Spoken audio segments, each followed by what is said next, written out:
Thank you. Everybody, please welcome the director of Sinners, Ryan Coogler.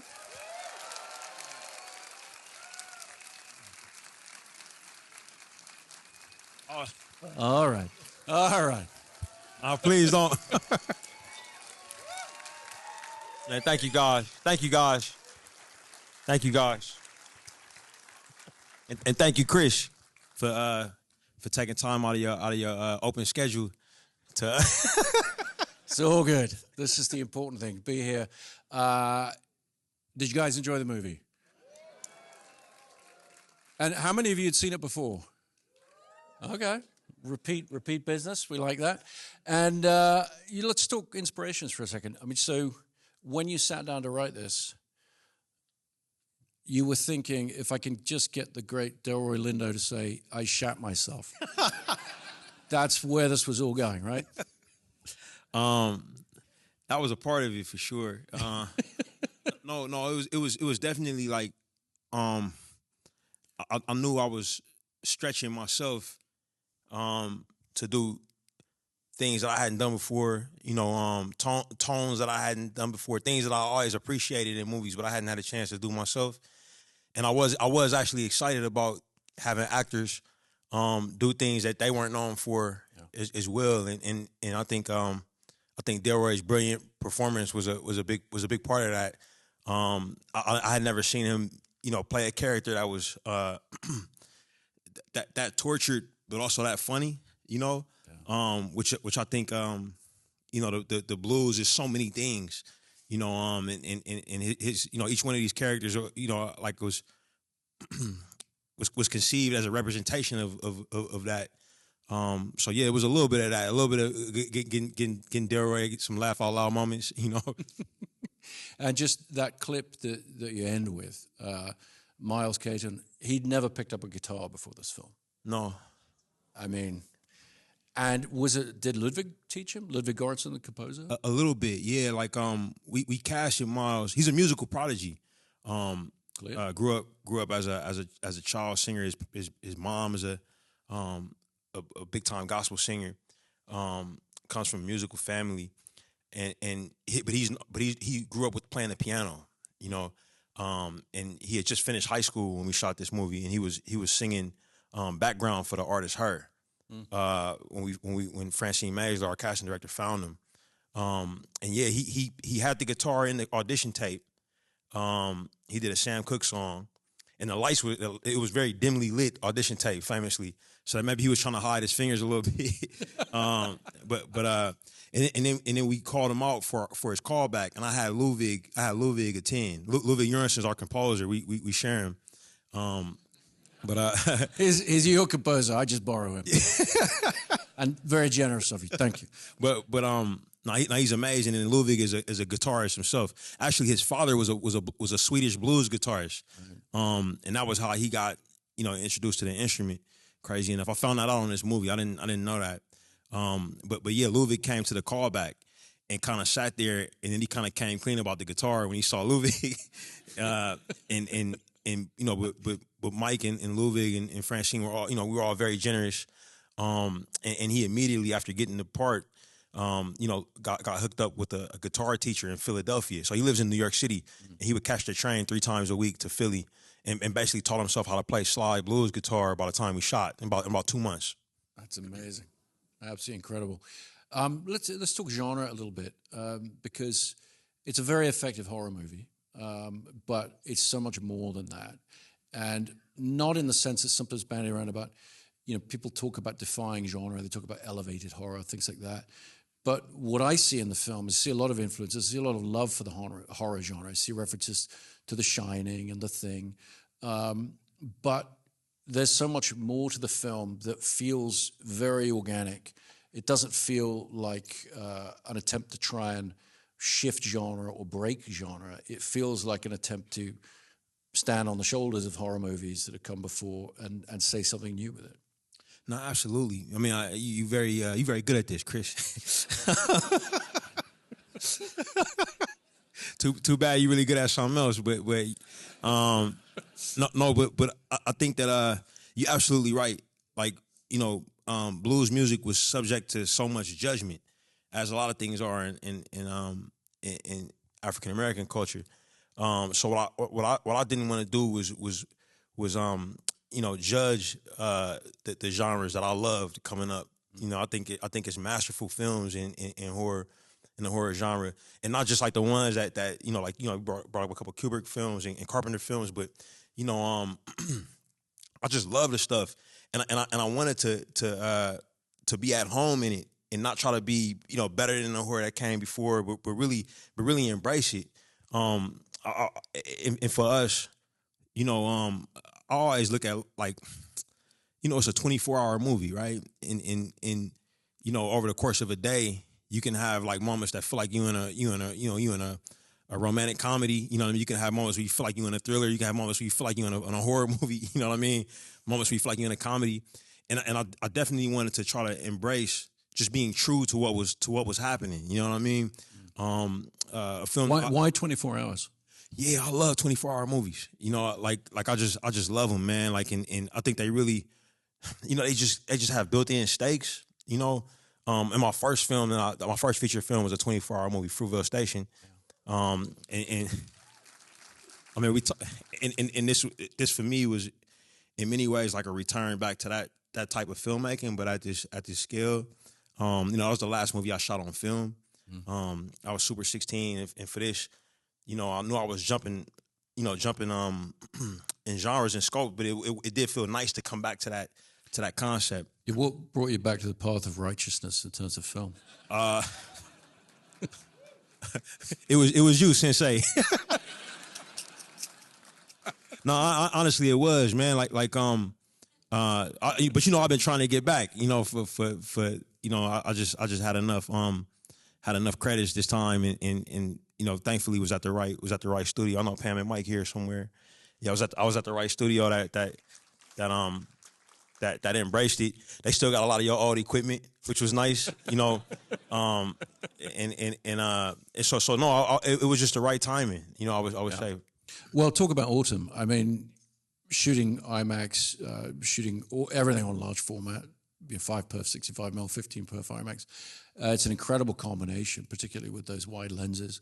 What was her approach? She'd never used this format before, right? No, she hadn't. Very few people have. But what was great about Autumn is she's very very brave and courageous. Like not in terms of just life. She's that too. But in terms of trying new things, and I think in terms of her exposure is very brave. But what was great was we shot, our first time working together was Wakanda Forever. But that was like a very complicated production. When you say the name of a film, you have to wait a little bit so people can applaud. Oh, I got you. That's how. I'm and you have to make it seem like you're not waiting. You just have to, take a sip or, Copy that. Black Panther, Wakanda Forever. Boom.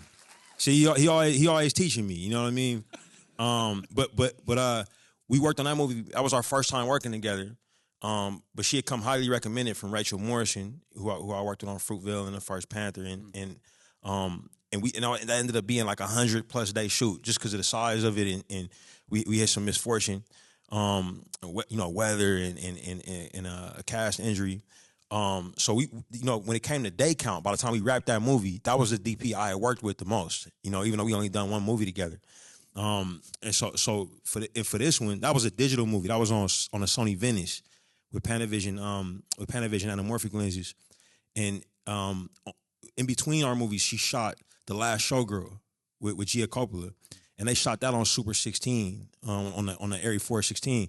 So she was just coming off of a film movie and had like kind of fallen back in love with it. So she was really excited, and then we got a call from one of the Warner execs because we were gonna shoot this movie on Super 16 at first. I figured it was gonna be like a grindhouse movie, like burns on the frames and scratched up. I hear Pam laughing, because of the twinning process, they said, "Yo, we gotta be 35 because of gate weave on the 416. We'll never be able to put both mics in the frame, so bumped up to 35. And I actually have never shot 35 before, so I was like excited, nervous. And then we got a call from Jesse Ironman over at Warner Brothers, and he was like, "Yo, have you given any consideration to large format?" And I was fresh off being at your premiere, you know, in New York, watching Oppenheimer, and I was like, "Oh shit!" No, you have to pause after the name of the film. It's like you don't get it. Let me run it back. I was fresh off of Lincoln Square, the world premiere of Oppenheimer.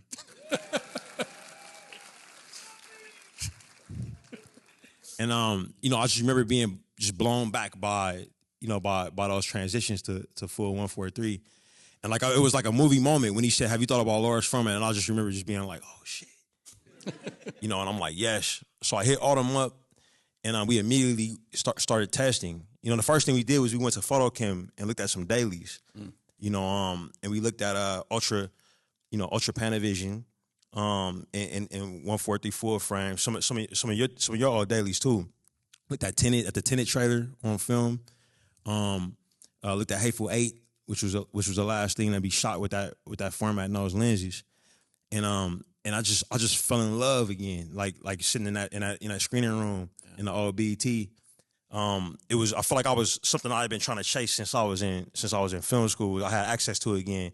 And then we went out to Lancaster because we needed a flat horizon like the Mississippi Delta. Took an actor out there and we tested all of that photography. Went back to IMAX and played it. And I remember when it cut from the tested footage we shot with Ultra Panavision to that 143 full frame, it just kind of knocked me back. You know, the same way that some of those blues records can just knock the shit out of you. You know, so I knew that was it. And thankfully Warner Brothers cleared us, and we got to it. Yeah. Well, she did an incredible job. You all did an incredible job with the photography and the creation of the world. Oh, me and Zinzi called you and Emma though, didn't we? Yeah, me, Emma Thomas. Big pause.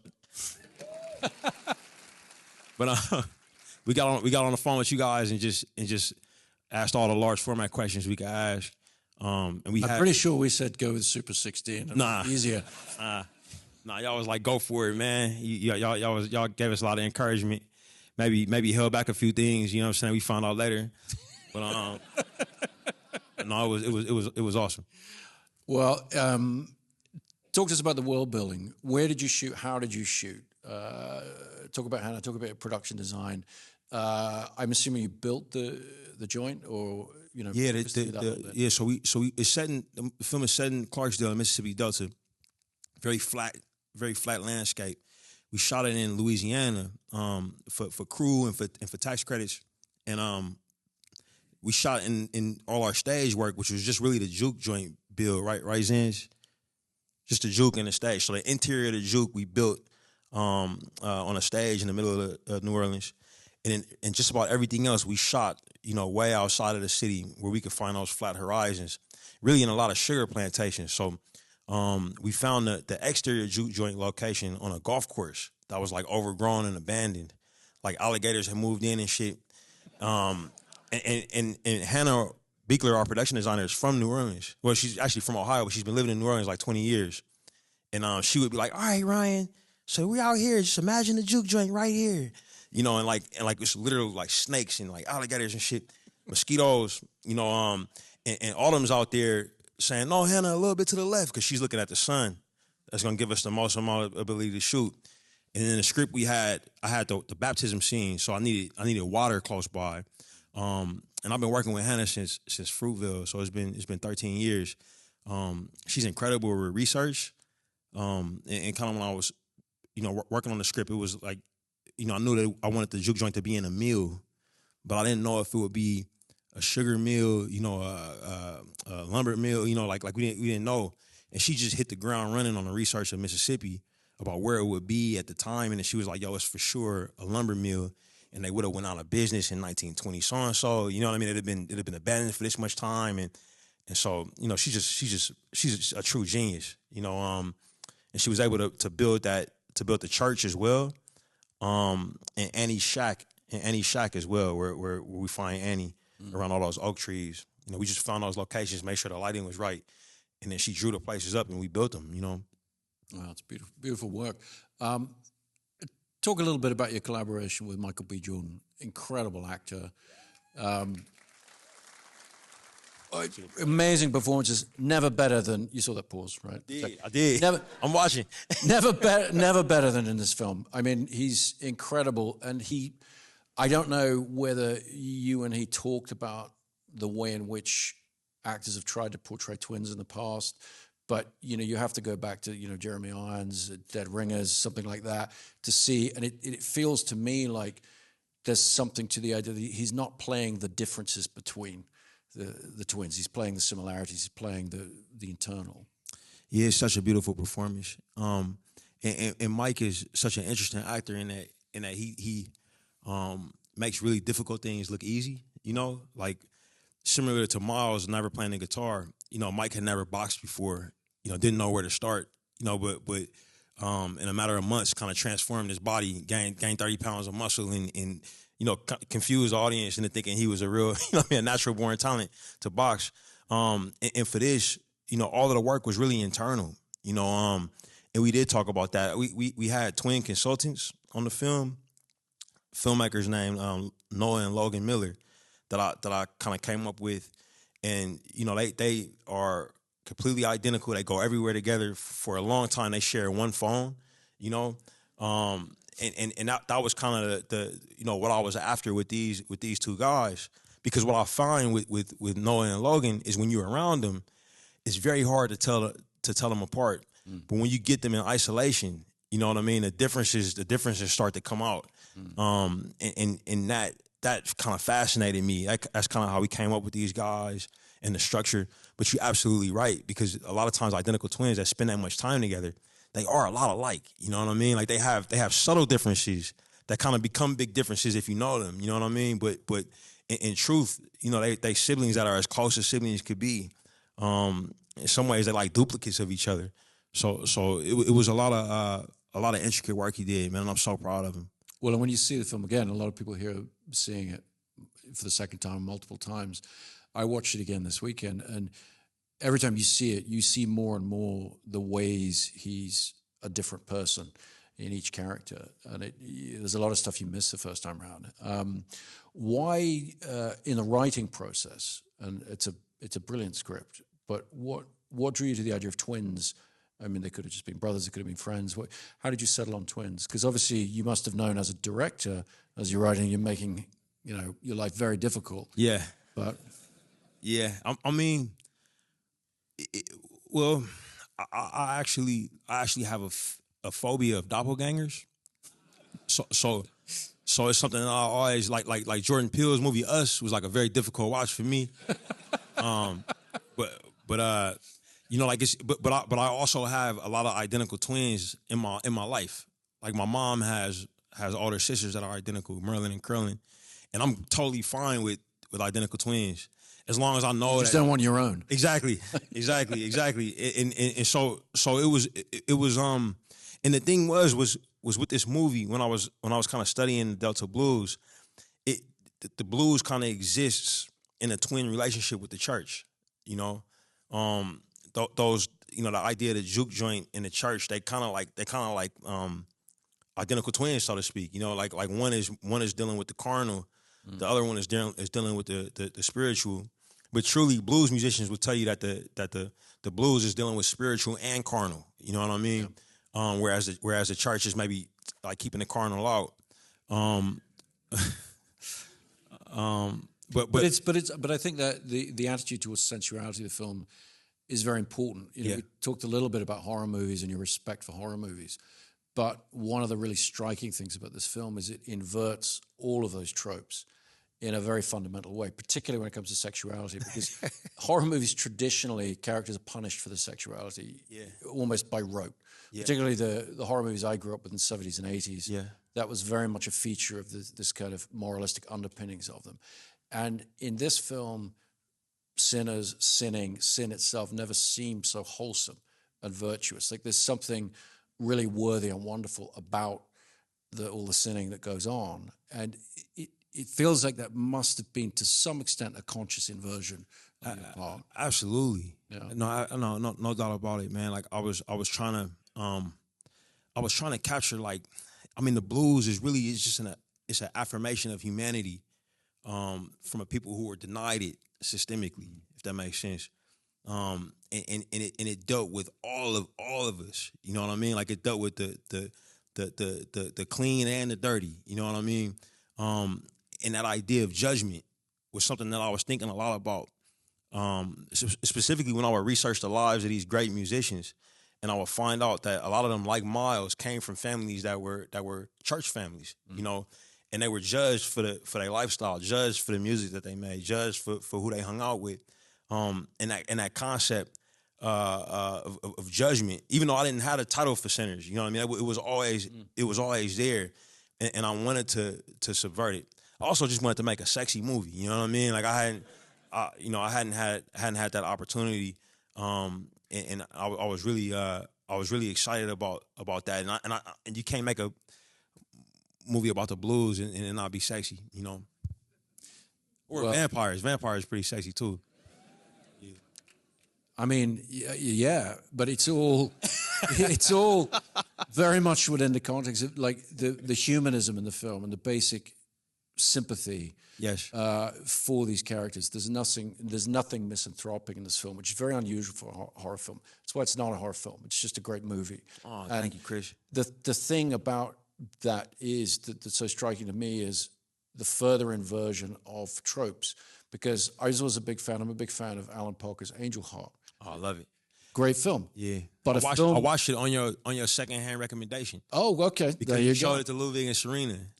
Well, and they raved about it. I went and watched it. And Alan Parker, huge craftsman, wonderful ear for music. It's a wonderful film in a lot of ways, but it deals in very stereotypical tropes of voodoo, of what constitutes the darkness of the human soul, how it's expressed in anthropological terms. And then when I saw your film, and it's the Irish doing the little river dance, which has never been so chilling. It really is. It's the most spectacular musical inversion since, Kubrick made Singing in the Rain, the stuff of Nightmares. Stop that. No, but it's truly, it's like, why, who would ever think, the Irish, what did we ever do to you, is what I'm thinking. But even within that context, I want you to talk about the Irish and why Irish music. But I think, Jack O'Connell, I think there's such understanding and sympathy of the villains as well. And that makes it just such a rich experience. But talk about Irish music a bit. Well, my name is Ryan, first of all. My baby brother's name is Keenan. So I'm a black dude with an Irish first name, right? You start there. But no, like truthfully, when telling the story of the Delta Blues, there was a lot of people there. It wasn't just African Americans there. It was the Choctaw people were there. You had white folks, but specifically white folks that were of Irish and Scottish descent. Those were the folks who were exchanging musical ideas. And for me, this concept of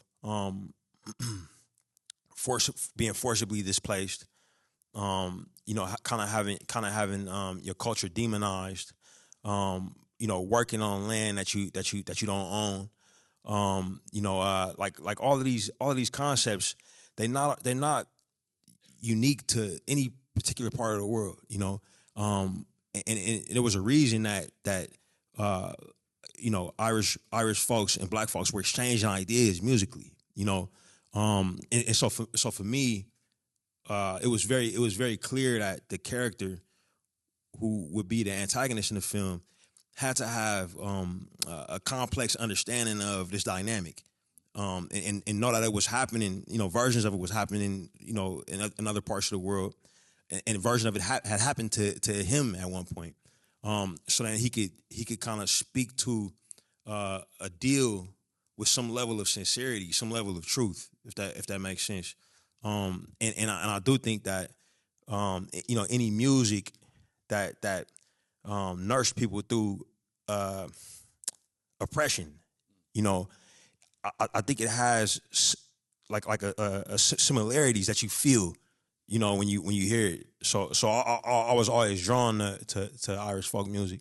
You know, always have been, and I was really excited about this. The other thing I gotta say is, you know, I started writing this script because of the loss of my uncle, who died 10 years ago. First person that introduced me to blues music, and Jack O'Connell, whose father died when he was relatively young. His father was an Irish immigrant to the UK, and all of these songs were songs that all the remix songs, Wild Mountain Time, Go Lassie Go, Rocky Road to Dublin. Those were songs that he listened to with his dad. Wow. You know, the Irish accent that he puts on during the baptism scene when he's saying the Lord's Prayer, that's his father's Irish accent. So you know, we were all kind of bringing our own grief for loved ones, like to these characters, like him, you know, him included, which I think was why the you know he could be so endearing as an antagonist. Mm. Well, it's a fantastic combination. We'll have to wrap up fairly soon, but I have to ask about the sequence in which, you know, the veil is pierced and musical history comes to life. That's a very bold swing in any movie, particularly in a movie that's first and foremost an entertainment. The tone shifts in a really fascinating but very controlled way. How did you approach that? How did you conceive of that? And why did anybody let you do that? I'll answer the question backwards. So like it was, you know, we were making a movie at Warner Brothers, and Pam and Mike. I've known Pam for a long time. Known Mike for a good chunk of time. But DeLuca is the type of guy who watches the first cut of the movie and says, "Hey yo, can you make the eyes glow more like Angel Heart?" You know what I mean? That was the first thing he said to me after watching the first cut. So I think they were encouraging bravery. You know what I mean? They were interested in doing things that felt against the grain in a big way. But the concept came from literally, bro. Like I grew up loving my Uncle James. I would go to his house and just sit and just watch him. I used to like looking at how old his hands were. I shit you not. Like he would sit down and be listening to blues music, and I would sit right here and just kind of look at like all the veins and shit in his hands and all the wrinkles. You know what I mean? While he would drink Old Taylor whiskey. Love this man to death. Had no opinion on blues music. It did not feel like it was for me at that time. You know, and it was on at his house constantly. But when he died, you know, I missed him so much. I'll find myself playing those old records again, you know, just to remind myself of him. And I would literally like close my eyes, you know, and listen to these records, and I would feel like he was right there with me. You know what I mean? So that activity was kind of constantly on my mind. And by the time I got halfway through the script, I had outlined it and researched it and everything. And I was up in Northern California in a hotel on my own. And I realized I had fallen in love with all these characters. You know what I mean? I didn't want to kill them, you know, even though that was what the movie was. And I was like, shit, man, like, wouldn't it be cool if I could give them like a victory moment, like at the midpoint, if it's going to be a tragedy, you know what I mean? And what better victory would it be to kind of let them dance with, you know, their grandchildren and their ancestors, even though they don't know that's what they're doing. You know what I mean? Like wouldn't that be cool to see it cinematically? So that was where the idea came from. Wow. Fantastic work. Got a couple more minutes. Talk to me about how you did approach the music for this. I mean, we've talked about genre in terms of horror, but did you view this film as a musical? Did you connect with Ludwig very early on with this? I mean, how did that come together? I did view it as a musical, personally. Like and I'm a frustrated musician, you know. Like I wish I could make music. I got a brother who's a musician. I'm so jealous of him. But no, like me and Ludwig met in graduate school in 2008. I didn't know anything about film composing. I asked him if he played multiple instruments. He fucking lied to me and said he only played guitar. You know that's not the case. Yeah, but no, like I always wanted to make a guitar movie with him. You know, that was always a dream of mine to make something that was just like balls to the walls music. Yeah. You know, and you know, I didn't have this idea for this movie, but it was always a desire. And I also loved Inside Llewyn Davis, the Coen Brothers movie. Yeah. I loved, you know, I saw that movie in Cannes. I loved how it made me feel. You know, like when the characters were with was seeing, and it wasn't a musical just because the characters were actually musicians. You know what I mean? Like I was like, man, one day I'd be cool to make a movie like that. You know that feeling, and yeah, like so for me, it always was like a stealth musical. You know, like it's not a musical on the surface, but the characters, you know, live for music. You know, and every once in a while they play. Well, and unlike most musicals, in not being officially a musical, being a stealth musical, as you say, it's actually able to comment on music a lot, comment on the importance of music and how we use music and what it means to people in different situations. No, absolutely, man. Like I think that music is arguably like the most utilitarian art form. Like I would say next to the culinary arts, you know. And like, you know, you have to eat. You know what I mean? You won't survive without eating. The music is you know, technically optional. But and you know, for me, these characters, you know, and I think how the Delta Blues was born because this was all they had. You know, like these Friday and Saturday nights, you know, for a few hours they get together, and remind themselves that they're human beings. You know what I mean? They're not cattle. They're not 3/5 of a man. You know what I mean? Like they full blown people, even if their society wasn't recognizing that. And music can make you feel alive. I just want to ask about the money in the film. Oh yeah, for sure. Yeah. So I read a couple books. I read a lot of books for the movie, but two really stuck with me. One is Blues People by Leroy Jones, who later changed his name to Amiri Baraka. And oh, word, y'all know, great.